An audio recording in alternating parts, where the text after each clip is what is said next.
오늘 이제 우리가 시편 66편을 보게 되는데요. 처음으로 이제 저자가 불명한 그런 시편입니다. 65편까지는 다윗의 시편으로 거의 우리가 확정을 하는데요. 66편은 표제도 우리가 알 수가 없고 다윗인지 또 히스기야 왕인지 여러 그런 이론이 있지만은 정확한 저자가 누군지는 우리가 알 수가 없습니다. 다만 우리가 시편의 말씀을 통하여 쭉 살펴보면 다윗의 지금까지의 시와 전체적으로 내용적으로 상당히 일맥상통한다. 사실상 우리는 어떤 저작성을 이야기할 때 문체라든지 역사적 배경을 많이 이야기하지만은 이러한 연관된 말씀은 그것보다는 오히려 내용, 가마 이런 것들이 무엇을 추구하고 있는지 그런 것을 좀 진지하게 살펴볼 필요가 있는 것입니다. 오늘 시편은 크게 두 부분으로 우리가 보여지는데요. 1절에서 12절까지는 주어가 우리로 이렇게 나타납니다. 그리고 13절부터 20절까지는 내가 이렇게 주어가 되어 있는 그런 시편으로 되어 있습니다. 대체로 우리라는 부분은 민족적인 이야기, 또 나라를 향하신, 또 교회를 향하신 하나님의 섭리를 노래한다고 볼 수 있고, 또 나에 대한 그런 시편은 은밀하게 내가 하나님 앞에 의지하는 부분, 또 하나님께 구하는 것, 또 나의 내어놓아야 될 어떤 죄 이런 것을 이야기한다고 하겠습니다. 시편에서 우리가 이미 많이 매주 살펴보면서 왔지만은 이런 우리와 나의 이런 강구가 함께 들어있는 것은 대체로 제왕적인 그런 또 시편이라고도 볼 수 있습니다. 왕들이나 제사장이 우리라는 이름으로 어떤 국가적인 그런 회개 이런 것을 또 하나님 앞에 내어놓고 또 그 가운데서도 시편의 어떤 그런 은밀함 또 시심 이런 게 있기 때문에 결코 시편은 자기 자신을 떠나지 않는 거죠. 자기 자신이 하나님 앞에 내어놓는 것이기 때문에 그래서 오늘 시편도 그 가운데서 살펴볼 수가 있습니다. 먼저 1절과 2절에 보면 아주 좀 격앙된 그런 목소리로 온 땅이 하나님께 즐거운 소리를 내고 그의 이름의 영광을 찬양하고 영화롭게 찬송할지다라고 이렇게 먼저 운을 떼고 있습니다. 온 땅이 즐거운 소리를 내라 이렇게 말하고 있습니다. 즐거운 소리가 뭘까요? 이것은 우리가 중심이 되어서 내가 내는 소리가 아닙니다. 즐거운 소리라는 것은 우리가 즐거운 소리를 낸다면 그것은 곧 사라질 것이고 세상은 즐거운 그런 괴성을 많이 함성을 지르기도 하지만 얼마나 허탈합니까? 올림픽의 금메달도 그렇고 우리가 살아갈 때 보면 얼마나 허무한 것에 과도하게 기뻐합니까? 그 다음에 오는 허탈함 이런 것은 오히려 기쁨이 주는 것보다 그 허탈함이 훨씬 큽니다. 너무 과도하게 밀려오는 썰물의 그런 즐거움은 밀물의 즐거움은 썰물의 쓸쓸함을 낳게 마련이거든요. 그래서 지혜로운 사람은 너무 많이 붙들지도 않고 또 너무 많이 마음에 채우지도 않습니다. 어느 정도 채울 줄도 알고 비울 줄도 알고 그런 것이 지혜라면 어찌 우리가 즐거운 소리를 낼 것인가? 즐거운 소리는 결코 우리 자신으로부터 나온 소리가 아닙니다. 바로 2절이 그것을 보여주고 있는데요. 그의 이름의 영광을 찬양하는 것. 그 찬양과 영화롭게 하는 것은 그의 이름의 영광을 돌려드리는 것입니다. 바로 하나님이 우리 안에서 일하셨다. 하나님의 이름으로 모든 일을 되돌리는 것. 이것이 바로 우리가 즐거운 소리를 내는 것입니다. 그것은 간혹은 아주 작은 신음소리가 되기도 하겠고 또 암암리에 내밀하게 기뻐하면서 하나님께 돌려드리는 그런 고백도 되겠죠. 모든 일을 주님께서 하셨습니다. 주의 이름으로 영광을 찬양하고 돌리드는 그것이 즐거운 소리입니다. 하나님이 주어가 되지 않는 즐거움은 허탈합니다. 그 즐거움은 분명히 우리에게 몇 배나 큰 그런 것을 앗아갑니다. 하나님이 주시는 즐거움이야말로 정말 차곡차곡 쌓이는 즐거움이고 우리를 기름지게 하고 살찌게 하고 정말 평강 가운데서 우리를 이끌어가는 것입니다. 하나님의 이름으로 우리 속으로부터 나오지 않는 그런 즐거움은 사실상 다 욕된 것이고요. 다 허무한 것이고 겨와 같이 날아다니는 겨와 같이 사라지는 것입니다. 주님께서 우리 안에 하신 일인데 3절에 보면 주의 일이 어찌 그리 어미하신지요. 우리가 지난주에도 이런 유사한 말씀을 봤습니다마는 주의 어미로우심 아주 어김없이 주님께서 행하셨다는 것입니다. 그래서 도무지 나는 나를 믿지만은요. 나는 내일 내가 무엇을 할 것이다. 그래 내일 오후에 만나지. 뭐 나는 약속을 잘 지켜. 이렇게 말하지만은 여러분 우리가 한 주간 하나님 앞에 약속을 잘 지켰습니까? 사실상 나는 어떻게 보면 내가 믿을 수 없는 존재입니다. 나도 나를 모른다 이 말이에요. 지금 가다가 무슨 일에 다쳤을 때 내가 화를 낼지 내가 길에 떨어져 있는 것을 나 모르게 슬쩍 주울지 나도 모릅니다. 내 입에서 무슨 말이 나올지 나도 몰라요. 어떤 폭언을 행사할지 어떤 그런 악한 마음을 품을지 어떤 저주를 퍼부을지 나도 몰라요. 아무도 몰라요. 그러나 주님께서 내 안에서 하시는 일은 아주 의미롭습니다. 어김이 없습니다.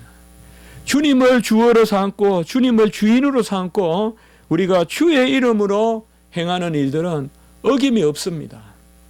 주님께 구하여서 주님이 나를 움직여서 행하는 것, 그것은 어김이 없습니다. 주님께 구하고 주님께서 주인이 되시고 나는 따라가고 나는 얹혀가고 나는 그의 손에 붙들린 도구가 될 때는 아주 우리가 질서가 있습니다. 의미가 있어요. 저는 간혹 하나님 앞에 감사합니다. 설교를 왜 이래 못할까? 또 설교가 이렇게 안 풀릴까? 그럴 때도 많지만은 하나님 앞에 주여 빠지지 않고 설교하게 하시니 감사합니다. 매주 빠지지 않고 설교하게 하시니 감사합니다. 주님의 의미로움이 계시기 때문에 매주마다 말씀을 주시고 또 말씀을 증거하게 하시니 감사합니다. 제가 대학교 다닐 때는 한번 생각해 봅니다. 이런 규칙적인 생활을 한 적이 없어요. 뭔가 이렇게 변함없이 한 적이 없어요. 막 힘을 내서 몇 달간 시간을 정해서 공부해보고 한 적도 있지만 이렇게 왕십리교회 있을 때도 7년 8년 한 주도 빠지지 않고 설교하게 하시고 미국에 있어서도 그 눈이 많이 오는 미시간을 2시간씩 차를 타고 다니면서 그 양복 430km 서울에서 부산 가는 거리를 그 눈이 오거나 또 덥거나 그 미시간의 디트로이트까지 계속 다닐 때도 하나님이 의미로우심으로 행하셨다. 제가 그렇게 설교하는 것이 아니다. 제가 제 규칙과 제 열심과 제 부지런함 가지고는 안 된다. 하나님의 이름으로 하기 때문에 하나님이 내 안에서 주의 일을 이루시기 때문에 3절에 주의 일이 어찌 그리 의미하신지요. 우리는 간혹 내가 무엇을 한다 하지 말고 하나님이 하실 것이라고 믿고 나아갈 때 내가 알지 못하는 놀라운 비밀스러운 일을 수년 내에 이룬다 이 말이야. 1년 내에 2년 내에 이룬다 이 말이에요. 급작스럽게도 이룬단 말이에요. 도무지 내가 할 수 없을 것 같은 글도 쓸 수가 있고 내가 할 수 없을 것 같은 그러한 일도 할 수가 있는 것입니다. 바로 1절과 4절에서 우리가 살펴볼 수 있는 것은 하나님이 내 안에서 행하심으로 내가 하나님을 찬양한다. 이것이 바로 즐거운 소리를 내는 것으로 이렇게 나타납니다. 우리는 두 가지를 분명히 우리가 기억해야 되겠습니다. 하나님과 우리 사이는 인격적인 관계입니다. 하나님이 행하시되 우리를 사용하시는 것입니다. 하나님이 행하시되 우리를 사용하십니다. 이것이 바로 인격적인 관계입니다. 하나님은 친히 행하시지만은 분명히 우리를 사용하십니다. 하나님이 동풍을 일어서 물길을 잡아놓지만은 물을 건너게 하십니다. 믿음이 없으면 홍해를 못 건넙니다. 언제 물이 내려올지 모릅니다. 홍해를 걷는 것도 하나님이 우리를 움직이시는 것입니다. 여리고는 하나님이 이미 무너뜨리도록 작정되어 있는 것이지만은 하나님은 그 여리고를 돌게 하십니다. 바로 이런 것이 하나님과 우리 사이의 인격적인 관계입니다. 여호와는 승리하시는 하나님, 여호와 니시, 이미 아말렉을 물리치는 계획 가운데 계시지만 아론과 홀을 통하여서 바로 그 모세의 지팡이를 들을 때, 사람이 움직일 때 하나님은 그런 아말렉을 물리치신 것입니다. 바로 우리가 하나님 앞에 인격적으로 찬미하는 것은 바로 먼저는 우리가 인격적으로 하나님께 사용된다는 것입니다. 하나님은 우리를 집요하게 사용하십니다. 요나와 같이, 모세와 같이, 엘리야와 같이 어떤 수단을 쓰서라도 이곳에 저곳에 보내시고, 또 어떻게 간혹은 혼절할 만큼 절망에 빠뜨리기도 하지만은 하나님은 끝내는 우리를 사용하십니다. 하나님이 우리를 사용하시는 가운데서 즐거운 소리를 내게 하시는 것입니다. 이 즐거운 소리가 바로 인격 가운데서 하나님께 돌려드려지는 찬미인 것입니다. 그래서 하나님이 우리를 택하시고 우리를 두시는 목적은 뭐냐 하면 인격적으로 우리를 사용하시고 인격적인 찬미를 받기 위해서, 우리가 하나님의 형상을 하고 하나님의 일을 하고 하나님의 백성으로 자녀로서 인격적으로 하나님께 영광을 올려드려요. 이것은 봄날 온 산을 뒤덮는 어떤 개나리와 어떤 진달래가 하나님을 찬미하는 것보다 훨씬 귀하고 고상하고 높은 찬미입니다. 한강에 물을 들어서 하나님을 영화롭게 하는 것보다 우리 자신의 인격적인 찬미가 하나님을 훨씬 더 귀하게 하는 것입니다. 오늘 특별히 6절에 보면 이러한 하나님이 행하신 의미로움을 6절에서 보여주고 있습니다. 그 6절은 바로 역사적 배경입니다. 아까 말씀드렸죠. 우리라는 것으로 지금 이스라엘을 구원하신 하나님. 하나님이 바다를 변하여 육지가 되게 하셨으므로 무리가 걸어 강을 건너 기뻐하였도다. 주로 말미암아 기뻐하였도다라고 이렇게 말씀합니다. 6절에서는 생명을 주신 하나님을 우리가 기억해 볼 수가 있겠습니다. 바다를 변하여 육지가 되게 하신 사건, 이것은 크게는 홍해 사건이고 또 요단 사건도 우리가 생각해 볼 수가 있겠습니다. 그러나 우리가 바다를 변했다고 했으니까, 그러나 이스라엘 백성들에게 바다라는 개념은 홍해일 수도 있고 또 요단 강일 수도 있습니다. 그래서 어쨌든 큰 물을 바다라고도 표현하는 경우가 있는데요.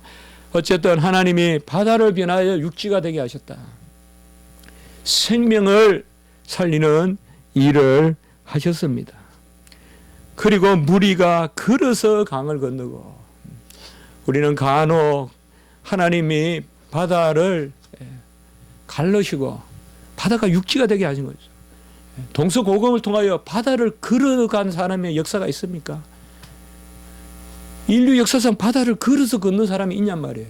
오늘 여기에서 걸어서 바다를 면하여 육지가 되게 해서 걸어서 강을 건너고, 바다도 나오고 강도 나오지만 다 이 큰 물이란 말이에요. 그러니까 우리가 홍해라고 볼 수도 있고 요단이라고 볼 수 있는데, 걸어서 어떻게 사람의 발이 닿지도 않는 그러한 바닥을 걸어서 건넙니까?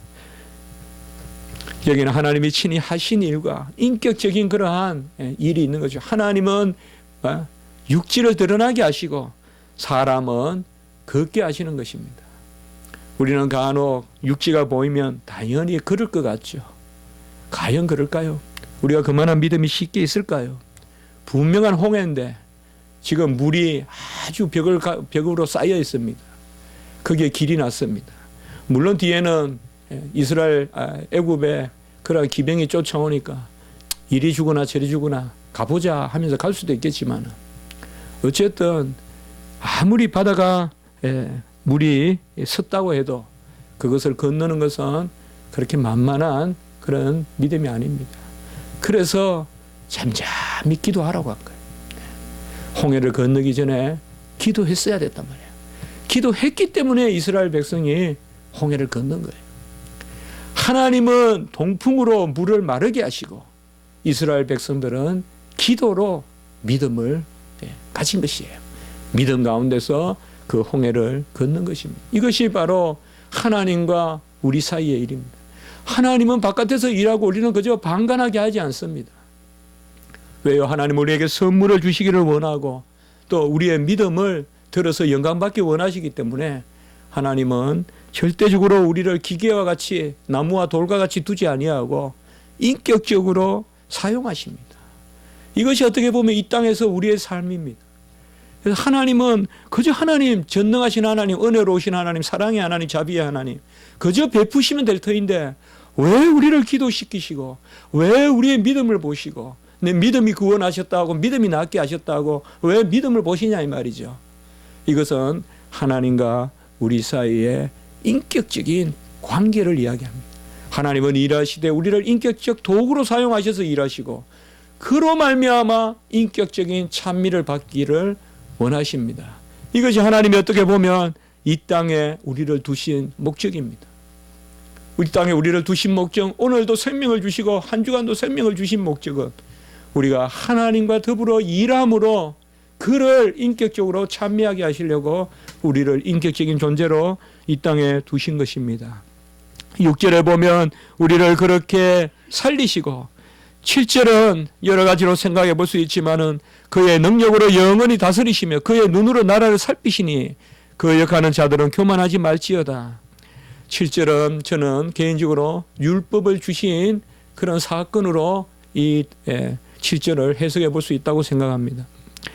능력으로 다스리고 눈으로 살피시는 방식이 뭘까요? 하나님이 우리를 살피시는 방식이 뭘까요? 이제는 홍해를 건넌 생명을 구원해 주신 이스라엘 백성에게 거룩한 하나님의 말씀을 주신다는 것입니다. 그래서 하나님이 율법을 주심으로 말미암아 다스리시고 그 율법을 통하여서 살피신다. 눈으로 살피신다 이 말이에요. 제가 이 살피신다는 단어에서 율법을 생각한 것입니다. 살피신다는 것은 뭘까요? 명령하시면서 그렇게 되도록 이끄신다는 뜻입니다. 살피신다는 것은 이끄신다는 뜻이에요. 그래서 항상 하나님은 살피신다. 그저 감시자로 남아있지 않습니다. 우리가 몇 주 전에도 말씀을 봤죠. 하나님은 감시자로 남아있지 않아요. 절대 네가 잘하는지 못하는지 두고 보자 아닙니다. 엄밀히 행하면 엄밀히 갚으신다고 하는 그 말씀을 주일날 우리가 전한 적이 있죠. 엄밀히 갚으신다는 것은, 엄밀히 보신다는 것은 바로 감찰하고 감시한다는 것이 아니죠. 엄밀히 우리가 할 수 있게끔 돕는다는 뜻이죠. 하나님의 말씀을 주시고 그것을 할 수 있게끔 엄밀히 돌보신다는 거죠. 그게 바로 엄밀히 우리를 지키시는 하나님의 어떠하심이죠. 그렇기 때문에 그의 능력으로 다스리시는데, 그의 능력으로 살피시는데, 그것은 그의 말씀을 우리에게 주시고 그렇게 살피신다는 것입니다. 하나님은 바로 6절에서 보았듯이 생명을 주시고 7절에서 보았듯이 우리에게 생활을 거룩하게 하시는 바로 전적인 그러한 구원의 역사를 이루시는 것입니다. 그러므로 우리는 하나님을 찬미하고 모든 것으로 하나님께 영광을 올려야 되는 것입니다. 우리가 살아갈 때 여러 가지 일이 있습니다.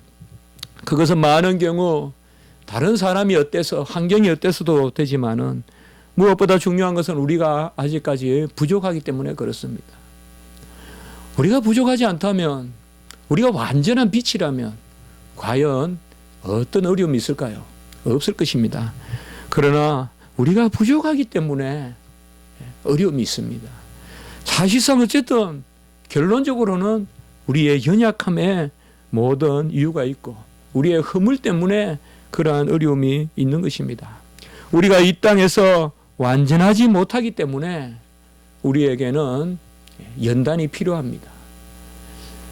그래서 하나님은 우리에게 간혹은 함께 우리에게 일을 하기를 원하시되 간혹은 우리를 고통 가운데 주십니다. 10절에 보면, 오늘 말씀에 보면 주께서 우리를 시험하시되 단련하시기를 은을 단련한 것인가 같이 하셨다라고 이렇게 말씀하고 있습니다. 분명히 시험이 있습니다. 왜냐하면 우리가 연약하기 때문에 그렇습니다. 우리가 이제 죽어 영화롭게 되고 부활하고 새하늘과 새 땅에 가면 더 이상 시험이 없습니다. 그곳에는 하나님을 향한 찬미만 있고 빛과 빛이 서로 교통하는 그런 온전한 영화로움만 있지 시험은 없을 것입니다. 그러나 가만히 생각해 보세요. 항상 우리가 왜 회개합니까? 그것은 나의 연약함, 나의 부족함으로 말미암아 모든 그런 부정적인 일들, 어려운 일들이 일어난다는 것입니다. 하나님은 우리를 이 땅에 아직 연약하게 두셨기 때문에 우리를 보호하시는 방법으로, 우리의 찌꺼기를 걷어내시는 방법으로 바로 언을 단련합니다. 어릴 때 보면 요새야 여러분들은 뭐 전혀 실감이 안 나겠지만 우리 남삼수 목사님께서는 좀 알지 모르겠습니다. 시골에 가면 뭐 소 떼우소 하면서 다녔어요. 요새 그런 거 모르죠. 솥을 떼우라고 그래요. 그러니까 옛날에는 솥에 많이 이렇게 구멍이 나고, 그렇다고 해서 요새는 뭐 구멍 날 때까지 쓰는 솥이 어디 있어요. 구멍 나기 전에 다 바꾸고. 그런데 옛날에는 그것을 또 땜빵하고 또 땜빵해서 양은솥도 또 그렇게 하고 하는데, 시장에 가면 이제 솥을 이렇게 떼우라고 그래요. 그러면 거기에 솥을 떼우는데 보면 이렇게 막 풀무같이 이렇게 쇠를 녹여가지고 또 쇠를 부어가지고 어릴 때 많이 봤어요. 이런 마치 가죽과 같은 거 거기에 이제 쇠물을 담아가지고 이렇게 하는데, 그 쇠물을 이제 계속 할 때 보면요, 계속 이렇게 쇠물이 녹으면 진짜 양은 이런 건데 뭘 녹였는지 은 같아요. 그러면 금방 막 쇠 같은 거 막 집어넣어요. 계속. 그럼 금방금방 녹아요. 엿가락 녹듯이. 하도 고열이니까. 그런데 보면 그 위에 계속 찌꺼기가 생겨요. 어디 쇠가 저런 찌꺼기가 있을까? 그래서 저는 그때는 그런 생각했어요. 어릴 때는. 그냥 다 지나다니다 먼지가 거기 위에 묻으니까, 우리가 뭐 팥죽 끓일 때 보면 위에 뿌옇게 있어 먼지는 앉으면 또 먼지 이렇게 해내잖아요. 그래 생각했어요. 그게 아니라 쇠 자체에 그런 불순물이 있다는 거죠. 그래서 쇠 자체에 불순물이 있기 때문에 그것이 어떤 데는 팍팍팍 튀어요. 튀면서 그냥 불을 못 견디고 그냥 다 이렇게 타서 없어지기도 하고, 새카맣게 그게 이제 가물지게 이렇게 남아요. 그러면 계속 그걸 걷어내요. 걷어내고 이제 마지막에 쇠를 거기 탁 이렇게 부어가지고 탁 이렇게 붙이면 솥이 이제 탁 이제 떼어지는 것을 그렇게 볼 수가 있습니다. 왜 오늘 여기 말씀에 10절에 우리를 은과 같이 단련하시듯이 하시느냐? 이것은 좀 더 강하게 하기 위하여라는 의미도 있지만, 그것보다 1차적인 의미는 순수하게 하기 위하여. 그러니까 순수하게 하기 위하여 은을 단련한다 이 말이죠. 뭔가 막 뛰어나게 이런 게 아니라 순수하게, 그냥 가만히 놔두면 보이지도 않는데 하나님이 보시면 불순물이 보이는 거예요. 우리가 하나님이 보시면 불순물이 보여요. 우리는 여기 은숟가락이 있어요. 은숟가락 우리는 다 100% 은과 같죠. 그런데 그걸 녹이면 그 위에 찌꺼기가 뜬단 말이에요. 아무리 좋은 은수저라도 은수저를 녹이면 그 위에 찌꺼기가 뜬다고요. 하나님은 그걸 걷어내시고 우리를 아주 금 중의 금, 정금과 같이, 은 중의 은, 순은과 같이 하나님께서 우리를 만들어내시려고 우리를 단련하신다라고 이렇게 말씀하고 있습니다. 히브리서 12장 2절에 보면 예수님께서도 그 앞에 있는 기쁨을 위하여 십자가를 참으사 부끄러움을 개의치 아니하시더니 하나님 보좌 우편에 앉으셨느니라 라고 이렇게 말씀하고 계십니다. 우리 예수님도 인생 가운데서는 부끄러운 가운데서 처하기도 하시고, 그러나 그 앞에 있는 기쁨을 위하여 참으셨다라고 이렇게 말합니다. 같이 합니다. 주를 즐거워하는 것이 우리의 힘이다. 여러분, 즐거워하는 것이 힘입니다. 즐거워해야지 오래 참을 수 있어요. 즐거워해야지 이길 수 있어요. 너무 노심초사하고 너무 인생의 근심으로 가득 차 있으면 우리가 오래 견딜 수가 없어요. 우리 주님께서도 하나님 앞에 놓여 있는 그 기쁨을 위하여 십자가를 즐겁게 지시고 끝내는 보호자 우편에 올라가셨다라고 이렇게 말씀하고 있습니다. 우리가 괴로워할 일이 뭡니까? 우리 집도 보면 싸울 일이 없거든요. 정말 싸울 일이 없어요. 애들도 뭐 그 정도면 뭐 됐죠. 그 뭐 얼마나 착해요. 그래도 매일 싸운단 말이에요. 어느기하고 엄마하고 싸우고 엄마하고 저하고 싸우고 이거 왜 이럴까? 그래 간혹 이제 우리가 화해할 때는 그런 또 계속 그런 이야기를 한다 이 말. 응? 우리 집에 싸울 일이 뭐가 있냐 이 말이에요. 참 이런 말 하기 두렵지만은 물론 근심 없는 사람이 있겠고 걱정 없는 사람이 있겠어요. 캐내면 다 있죠. 예? 예? 족보 따지면 다 있죠. 눈을 돌리면 다 슬픈 일들이 많죠. 그래도 하나님이 얼마나 기쁜 일을 많이 주시고 예? 이렇게 즐겁게 하시는데 평소에 즐거워해야 비상시에 우리가 빨리 달릴 수 있어요. 평소에 즐거움의 힘이 없으면요 급할 때 쓰러져요. 평소에 즐거움의 힘을 가져야 돼요. 예? 세상에서는 무슨 뭐 내공이니 이런 말을 많이 쓰던데 우리 기독교인들의 내공은 다른 거 아니에요. 주를 즐거워하는 거예요. 예? 하나님이 살아계심을 즐거워하고 하나님이 내일도 나를 위하여 계획을 가지고 계신 것을 즐거워하고 그저 즐거운 거예요. 예. 지금 내가 바닷속에 갇힐 수도 있고 지금 내가 어떤 불 속에 들어갈 수도 있는데 하나님이 이렇게 나를 보호하고 계신다는 이 자체를 즐거워하고 말이죠. 지금 마음껏 내가 걸을 수 있는 내가 38년 된 병자같이 쓰러져 있을 수도 있는데 나를 이렇게 걸을 수 있게 하신다는 거 이것을 즐거워하고 저도 그렇거든요. 그렇게 하나님 앞에서 기도해가지고 신학교에서 학생들 가르치고 교수하고 그렇게 막 1,000명을 2,000명을 그렇게 가르치고 전국의 목사님들을 배출한 그런 교수가 됐으면서도 논문 쓴다고 불평한단 말이에요. 가만히 생각해 보면 글 쓸 게 불평할 거란 말이에요. 못 쓰면 못 쓴데 내놓으면 되고 그러면 되는데 그거 가지고 끙끙 앓고 참 그런 것을 많이 생각하죠. 지금 워싱턴에 가신 그 유영열 교수님이 이제 지나간 이야기인데 그 설교한 논문이라 좀 쉽게 쓰는지 꼭 글을 거의 안 쓰고 기다려요. 그러면서 뭐 걱정 안 하는 하나님이 다 하신다는 거예요. 그래서 저 속으로 아니 글을 어떻게 하나님이 쓰시냐. 예? 글은 사람이 쓰지. 그런 생각도 했는데 지금 생각해 보면 그런 말도 영 맞지 않는 것도 아닙니다. 하나님이 우리를 단련할 때가 있습니다. 오늘 11절에 보면 우리를 끌어서 그물에 걸리기도 하세요. 하나님이 하신 거예요. 그냥. 잘 있는 우리를 그냥 그냥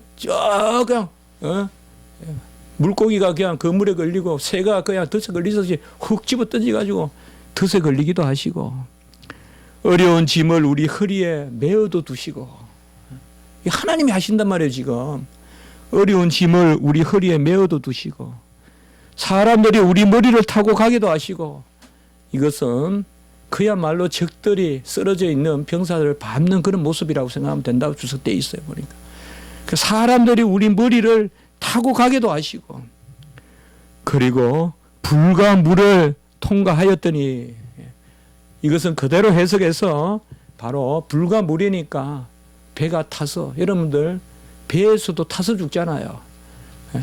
배에서 그 바닷물 그러니까 물에 뛰어들어가 죽는데 결국은 배가 불이 나면 배에 불이 많이 나거든요. 그래서 불과 물을 통과시켰다 이것은 타는 배 안에서도 살게 하시고 그렇게 또 주석되어 있더라고요. 근데 저는 이것은 불일 때는 구름 기둥 주시고 물일 때는 불 기둥 주시고 그렇게 우리를 다 끌어내셔서 같이 합니다. 우리를 끌어내사 풍부한 곳에 들이셨나이다. 네. 바로 이것이 가나안 땅이라고도 볼 수가 있고요. 그래서 제가 가나안 땅으로 본다 그러면 이 풍부한 곳이란 말은 물이 풍부하다는 뜻이거든요. 네. 물이 가득한 곳으로 잘 관계가 되는 물이 잘 그렇게 물을 대기도 하고 하는 그곳으로 우리를 들이셨다 이렇게 말씀하고 있습니다.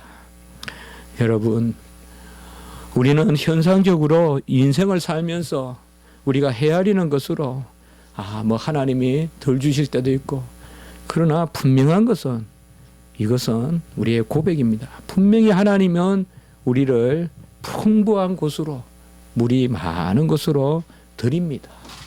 어떠한 일이 있더라도 하나님은 우리를 단련시키시지 오늘 9절의 말씀 실족하도록은 허락하지 아니하십니다. 단련시켜서 증근과 같이 수능과 같이 나오게 하시는 것이지 우리를 실족시키지 아니하십니다. 서로 내 죄가 있더라도 내 허물이 있더라도 그것으로 너무 세속적인 고민에 빠져 있지 마시고 빨리 벗어나고 하나님의 연단 가운데서 우리가 그것을 바라볼 줄 알아야 돼요. 간혹은 우리가 하나님 앞에 영적으로는 좀 의지하고 어떻게 보면 하나님 앞에는 조금 모렴치해도 괜찮아요. 하나님 앞에 모렴치하지 우리가 누구에게 모렴치하겠어요? 어떻게 보면 모렴치하지 않고 어떻게 하나님 앞에 살겠어요? 우리가 전능하시고 완전하신 하나님 앞에 어떻게 우리가 염치를 가지고 다 나가겠어요? 그러나 하나님 앞에 우리가 불완전하고 우리가 하나님 앞에 도무지 할 수 없는 일들을 하고 할 수 없는 생각을 했더라도 하나님은 우리를 실족치 않는다라고 이렇게 말씀하고 계십니다. 오늘 시편에서 우리가 특별히 다윗을 다시금 생각해 보는 것이 이 13절의 서원의 부분이다. 우리가 다윗의 시편에서 이 서원이라는 것이 상당히 중요하게 나타난다는 것을 많이 확인했습니다.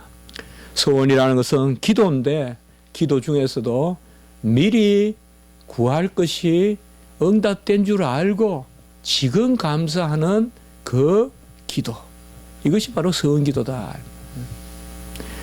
미리 된 줄 알고 지금 감사하는 그 가운데서 하나님께 나아가는 기도. 오직 맹세는 서원만 가능한 것이다. 내가 뭘 할 수 있어서 지금 감사하는 것은 헛맹세요. 내일 내가 뭘 하겠다. 아니죠. 하나님이 뭐 하시겠다. 결국 오늘 1절과 2절과 같이 하나님의 이름으로 우리가 무엇을 행함으로 하나님이 그것을 이룰 것이다. 그것을 확신하고 나아가는 것이 바로 서원인 것입니다.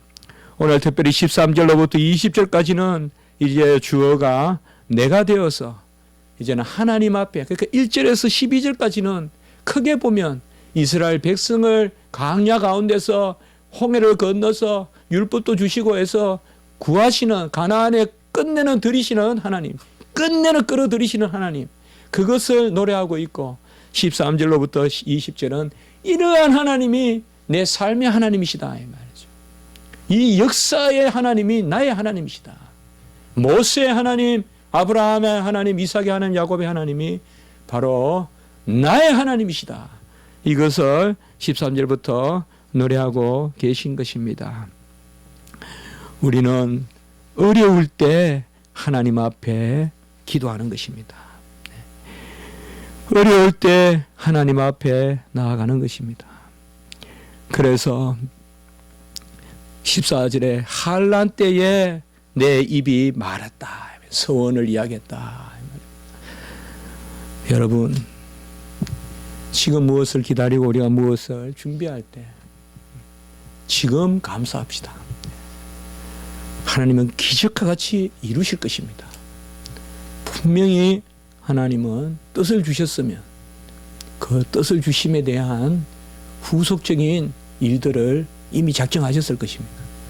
우리에게 무슨 뜻을 주었을 때 지금 환난 가운데 어려운 가운데서도 지금 기뻐하고 18절에 죄악의 마음을 품지 말고 하나님 앞에 나가면 되겠습니다. 우리가 항상 하나님 앞에 무슨 일을 할 때 우리에게 유혹이 있습니다. 세속적인 방법. 세속적인 방법은 끝내는 죄와 연결이 됩니다. 저도 유학 가기 전에 지금 생각해도 참 제가 믿음이 없었다. 시골에 친구 찾아가서 좀 도와줄 수 있느냐. 교회도 안 다니는 친구한테. 그래서 생각해 보면 참 다급하기도 했던 것 같아요. 뭐 일부러 만난 건 아니지만 만날 기회가 있었는데 그러니까 밥 한 끼 사주더라고요. 그래서 또 우리 형제들 저를 도와준다고 돈을 조금씩 거두었어요. 그런데 더 저보다 급한 일이 생겼어요. 안 오는 거예요, 돈이. 나중에 보니까 이해가 되더라고요. 우리 큰형님 집에 더 급한 일이 생긴 거예요. 그 돈 모아서 다 큰형님 집에 도와줄 거예요. 그걸 가지고 내가 어떻게 말할 수도 없고. 우리 집사람은 많이 울었죠. 그런 이야기를 듣고는. 어떻게 그럴 수가 있냐. 그렇지만은 사실상 우리가 참 어떻게 보면 이 어려울 때는 참 지나고 나면 하나님이 하신다라는 그런 하셨다라는 어떤 그런 고백이 있는데 우리가 그때는 참 그렇지 못해요. 그래서 참 그래서 우리가 또 가슴을 치고 뭐 그게 또 우리 인생일 수도 있지만 그러나 좀 더 우리가 하나님의 백성답게 살기 위해서 어떤 어려움이 있더라도 너무 걱정하지 마시고 오늘 우리가 시편을 기억하면서 하나님이 나를 통하여 하신 그 일만이 즐거운 소리로 우리에게 나오는 것이지 다른 것은 다 허무하다. 내가 지금 뭐가 되어야겠다는 생각도 하나님의 뜻 가운데서 나를 통하여 이루어져야 그게 기쁜 거죠. 내가 지금 되고 싶은 대로 그대로 돼봤자 하나도 안 기뻐요. 그건 어떻게 보면 나도 모르게 절벽 위에 서는 일일 수도 있고 가시덤불에 그냥 떨어지는 일일 수도 있어요. 하나님이 어떤 일을 행하셔야 즐거움이 있고 기쁨이 있어요. 나머지 일들은 다 부질없어요. 우리는 그저 하나님 앞에 뭘 하고 싶다고 하지만은 하나님이 하시고 하나님이 그 일에 대하여 정의를 내려주시고 그 일에 대해서 스케줄을 잡으시고 인도하셔야 의미가 있고 그것이 세세토록 즐겁고 하나님 나라까지 가져가는 이런 일이 되는 거지. 내가 그저 하고 싶은 대로 돼야 되고 막 혈기로라도 이루면 기쁠 것 같고 절대 아닙니다. 절대 아니에요. 절대 아니에요. 10년 구한 거 하루도 안 기뻐요. 20년 구한 거 이틀도 안 기뻐요.